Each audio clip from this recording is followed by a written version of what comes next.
is an exploration of imaginary history. But let's look at the details. Let's look at the claims and my response.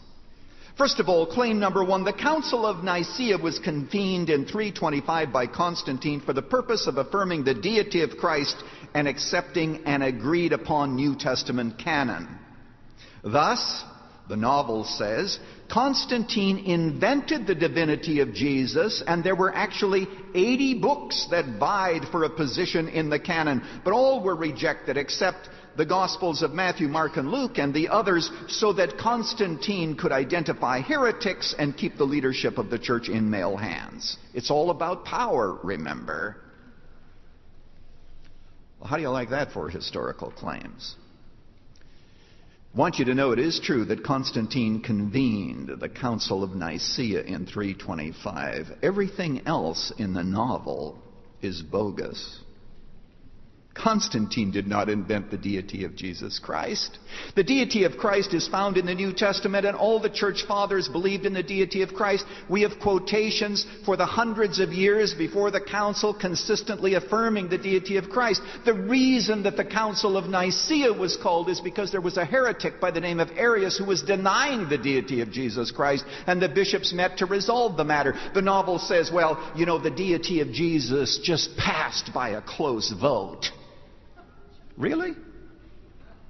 Just 2 of the more than 300 bishops refused to sign the Nicene Creed. It's not exactly a cliffhanger, is it?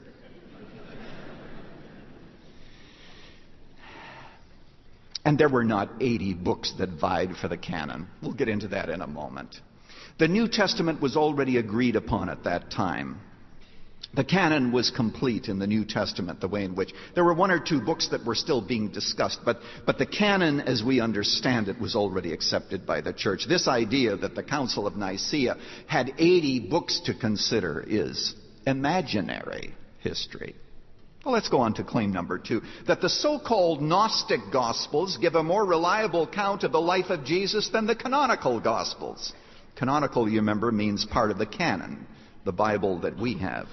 The argument is this, that the Gnostic Gospels presented a Christianity that was pro-feminine, where male and female were blended together, sharing with one another in leadership and influence. And ever since these writings are found, they've been used in feminist literature. I'll give you the summary. In 1945, a peasant in Egypt came across a jar. This is not the Dead Sea Scrolls which were found in Israel. This is Egypt now. And he came across so-called Gnostic Gospels. Now let me say a word about the Gnostics. They were people who opposed Christianity because they believed that God could never become a man, because all matter was evil. And they believed that man's problem was not the need for forgiveness, but the need for self-realization.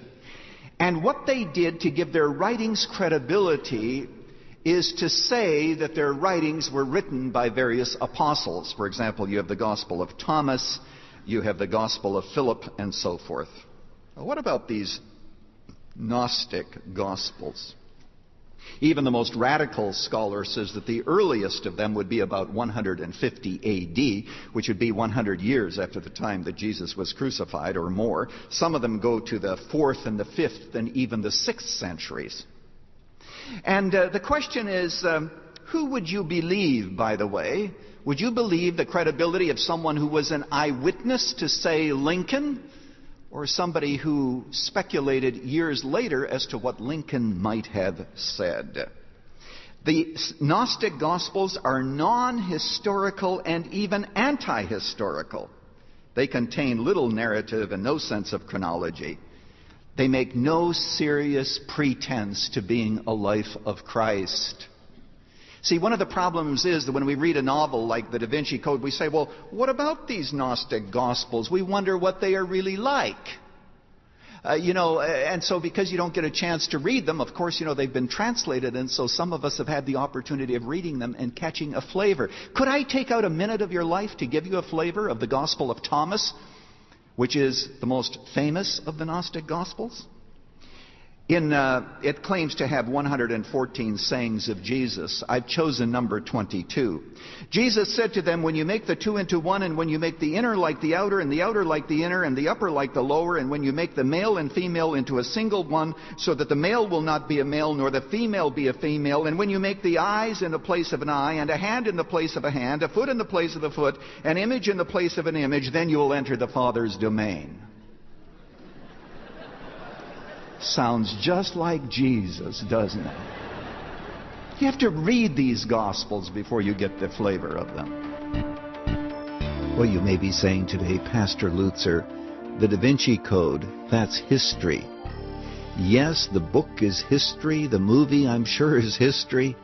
But did you know that these ideas are still being taught in our universities today? That's why this message and others on this topic about Jesus are so relevant.